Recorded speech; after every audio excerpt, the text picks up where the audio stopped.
د نازنین ناول قدرمنو اورېدونکو ستړي مسئ په دې هیله چې جوړ او روغ به یاست. قدرمنو اورېدونکو نن درته د ناول لومړی او په زړه پورې برخه وړاندې کوم. هیله ده چې تر پایه راسره پاتې سئ.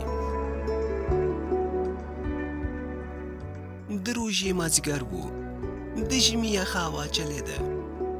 لګیا وم خپل کالي مې وینځل چې د موبایل د پیغام غږ سو. موبایل مې خلاص کړ او لاړم د پیغام پاڼې ته چې ګورم یو ناشنا نمبر دی. لیکلي یې وو ډېره بخښنه غواړم. موبایل مې کور کې په بیګ کې پاتې و او بیګ په کوټ باندې کې ځوړند و. ما ورته په پیغام کې ولیکل ورور یې که خور نمبر دې غلط کړی. بیرته یې ځواب راکړ ته څه کاره چې هر څوک یم. غوسه مې ورته راغله. د وړو موبایلونو پیغام مینو کې یو اپشن وي د چیټ په نوم. په هغې مې نمبر ورته ولیکئ او ګوته مې په بټن کښېښوده. 30-32 خالي پیغامونه مې ورته ولېږل. په دې دوران کې یو پیغام راغلی بخښنه غواړم نمبر مې غلط کړی و. او بل پیغام یې راولېږي دا څه کوې دومره پیغامونه. ما ورته ولیکل سمه ده چې نمبر دې غلط کړی دی بیا پیغام مه کوه. لګیا یم کالي وینځم او روژه ماتي ته به هم تیاری نیسم. زه نو په دې وخت کې په یوه ځای کې مسافر وم. وظیفه مې درلوده چې هر څه مې خپله ځان ته کول. بل پیغام یې وکړ ګرانې ستا لاسونه به څومره درد کوي زه در سره کومک وکړم. ما په زړه کې وویل راځه لږ یې تنګ کړه کیدای شي دا کوم هلک به وي. ما ورته ولیکل نه ګرانه مننه نور پیغامونه مه کوه که ورونه مې راغلل بیا راباندې غوسه کېږي. دیګ مې شروع کړ بیا یې پیغام وکړ ګرانې څه کوې. ما وویل دیګ پخوم. هغه بیا ولیکل څه پخوې. ما ورته وویل ګرانه که نږدې وای ستا سر به مې پخ کړی وای خو اوس الوګانو بینډۍ پخوم. هغې وویل ګرانې ستا د لاس کتغ به څومره خوند کوي. ما وویل نور بس کې چې روژه ماتي تیار کړم بیا پیغام درته کومه. شپه سوه او 11 بجې سوې وې. زما د پیرې یا چوکیداري یو ساعت پاتې و. ما ورته ولیکل ګرانه ویده سه نور پیغامونه به سبا ته کوو. هغې ولیکل خوښه دې نه ده چې په خوا کې دې ځای راته جوړ کړې. ما وویل زما په خوا کې خو ځای نسته که زما د پلار په خوا کې درته ځای جوړ کړم څنګه به وي. خندا یې راولېږله او خدای پاماني مو وکړه. سهار سو او بیا یې پیغامونه پیل کړل. دا ورځ هم تېره سوه. همداسې زموږ دې پیغامونه یوه هفته وخت ونیوي. نه هغې زنګ وواهه او نه ما. یوه هفته وروسته مې ورته غوسه راغله چې دا څه دي له ما نه خو یې سمه نجلۍ جوړه کړې ده. د خبرو لاندې هم ګرانې او د خبرو باندې هم ګرانې. په موبایل کې مې د هغې نمبر راواړوه او زنګ مې وواهه. د وکې کولو سره یې په کړس کړس وخندل او ما چې پرې غږ وکړ ټلیفون یې بند کړ. دا خندا نه وه بلکې د برېښنا شغلې وې چې زما په زړه کې دننه سوې او زه په یو نالیدلي مخ مین سوم. خندا یې ډېره ښکلې وه. څه شېبه تېره نه وه چې هغې زنګ وواهه. ما خپله ټوله غوسه خوړلې وه. د ملګرو نه لرې سوم. خوا کې پټې ته لاړم موبایل مې وکېکړ. ورته ومې ویل سلام ګرانه څنګه یې. نجلۍ بیا به خندا شروع وکړه او ښه په کړس کړس یې وخندل. ما ورته وویل ګرانې د خندا علت دې څه دی.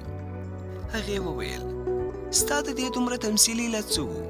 تا ولې ما سره دومره غټه ډرامه وکړه.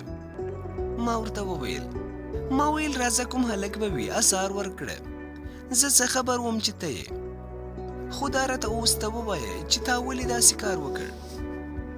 ویلې همدا ستا خبره زما هم وه. ما ویل که کومه نجلۍ وي ازار به ورکړم خو هغه ته وې. ډېرې خبرې او خنداګانې مو وکړې خو په آخر کې مې ورته وویل ستا نوم څه دی. بې له ځنډه یې وویل نازنین او بیا یې زما د نوم پوښتنه وکړه چې ستا نوم څه دی. خو ما ورته وویل پادې زما نوم. په خندا سوه ویلې دا خو تخلص دی نوم دې څه دی. ما وخندل او ورته ومې ویل ته نو څه پوه سوې چې دا تخلص دی. ویلې دا دومره مکتب او اوس پوهنتون مې ستا د سر لپاره ویلی دي. زه په پوهنتون کې یم او د پښتو ادبیاتو په پوهنځي کې یم. ما ورته وخندل، ویلې خاندې نو ولې؟ ما ویل کال یا بل کال ته له خیره ادبیاتو نه خلاصېږې. نجلۍ زما په خبره پوه سوه، هغې هم وخندل او ویې ویل و قرآن دې تا ونه وهي، دا څنګه خبرې کوې؟ ما ویل خو رښتیا وایم که نه؟ څه خبره یې کوله چې موبایل یې بند سو؟ ما ورته دستي زنګ وواهه، زړه مې کله صبر کاوه. ایله را سره په اول ځل نجلۍ موبایل کې خبرې کړې وې او بل ځوان هم وه.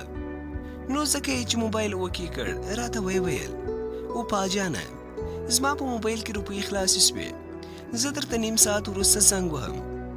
موبایل کار ته مې ځواب لیږلی دی، ته موبایل بند کړه. ما وویل ځه چې تر څو کارت راوړې په دې به خبرې وکړو. ویلې سمه ده، خو اول دې تعارف وکړه، نوم، ولایت او دنده دې ووایه.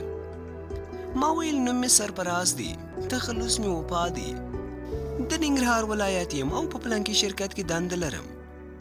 په کړس کړس یې بیا وخندل، ویل یې اوس خو مې پیدا کړې، نور زه کارتونه نه اچوم، ته به یې راته اچوې. بیا یې وویل دستي ساعت څه کوې؟ ما ورته وویل په یو نالیدلي مخ الله مین کړم او اوس لګیا یم ورسره خبرې کوم. نجلۍ بیا وخندل. ما ویل لږ صبر وکړه، د هغې خبرو جواب اوس درکوم. ویلې ووایه. ما ویل زه خپله د غریبۍ نه په نهاره ویده کېږم، کله هم راته د کار شوه نه وایې. نجلۍ یو ځل بیا غر وهل، په خندا سوله او زموږ د موبایل اړیکه په مینه بدله سوه. اوس نو نه زه بغیر د هغې د غږ اورېدلو صبرېدم او نه هم هغه زما. دواړه یو د بل لیونې سوي وو. زنګ به یې وواهه او په ساعتونو ساعتونو خبرې به یې کولې. هغه وخت یوه دقیقه خبرې 10 افغانۍ وې او پیغامونه مفت وو. یوازې په پیغامو مې ګزاره کله کېدله، تر څو به مې چې د یو بل غږ نه اورېدلی وخت نه تېرېدی. یوه ورځ یې زنګ وواهه او راته ویې ویل چې آیا زه تا کابل ته دعوت کړم، را به شې؟ ما وویل خامخا زه هم غواړم چې یو بل د نږدې وګورو، خو څنګه به مې دعوت کړې؟ نجلۍ غلې سوه. څه ساعت وروسته یې وویل زما د ورور کوزده ده، هغې ته به دې دعوت کړم.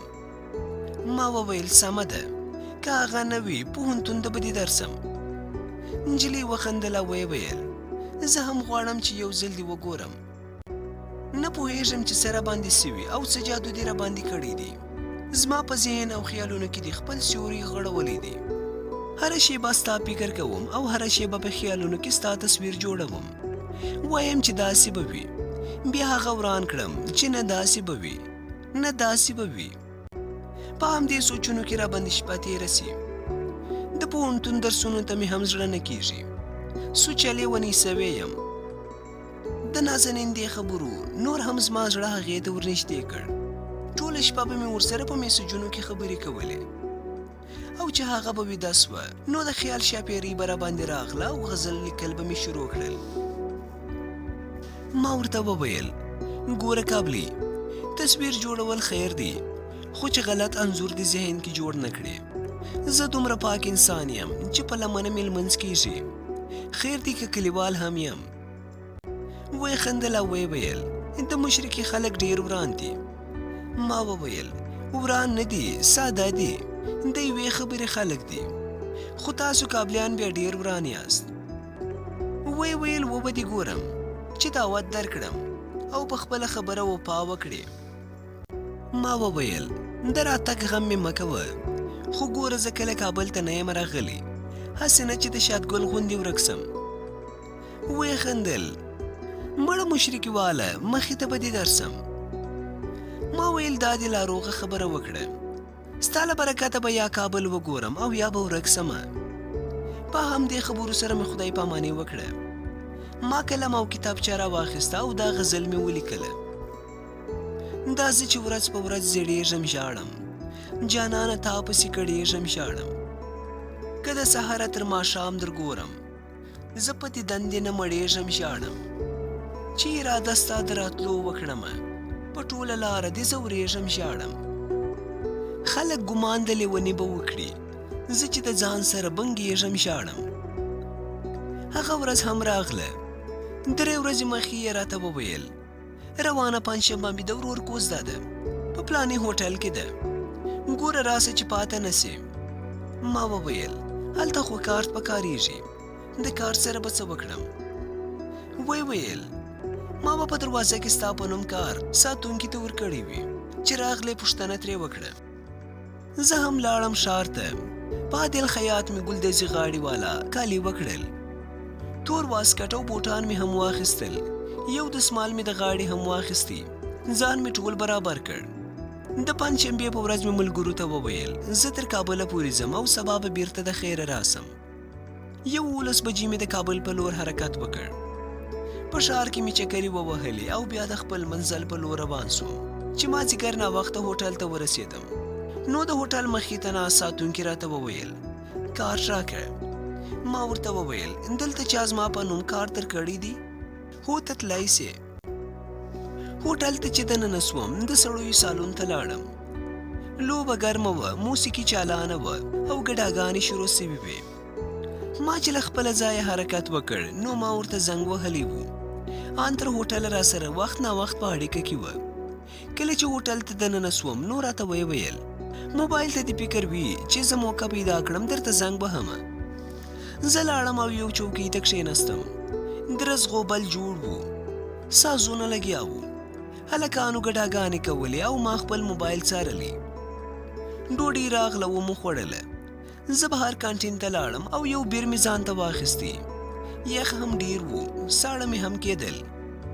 بیر مې وڅښي، ځان مې سم سور کړ. بیرته لاړم سالون ته دننه سوم. په دې وخت کې هنرمند سندرې شروع کړې. زه هم ښه سور کې سوی وم. پاڅېدم او ګډا مې شروع کړه. په ګډا کې راته زنګ راغلی او وکې مې کړ. غږ مې وکړ هلو. هغې ویل چیرته یې؟ ما ویل لګیا یم ګډا کوم. ویلې لږ صبر وکړه. چیرته پرده کې ولاړه وه او زما د ګډا سیل یې کاوه. د هغې سندرې سره مې ښه ډېره ګډا وکړه. بیا ولاړم هنرمند ته مې د بلې سندرې فرمایشت ورکړ. هنرمند دا سندره شروع کړه او ما ګډا ته دوام ورکړ. ټول خلک راته حیران و چې دا نو بیا څوک دی. ښه ګډا مې وکړه، په ځان نه پوهېدم.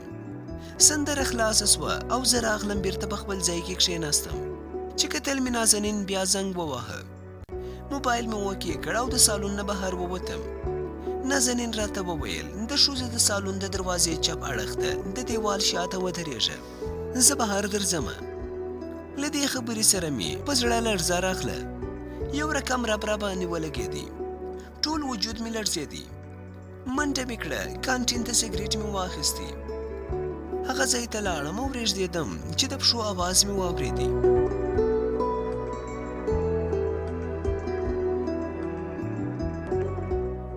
قدرمنو اورېدونکو دا برخه پر همدې ځای پای ته ورسېده. هیله ده چې د خوښۍ وړ مو ګرځېدلې وي. تر بیا د الله په امان.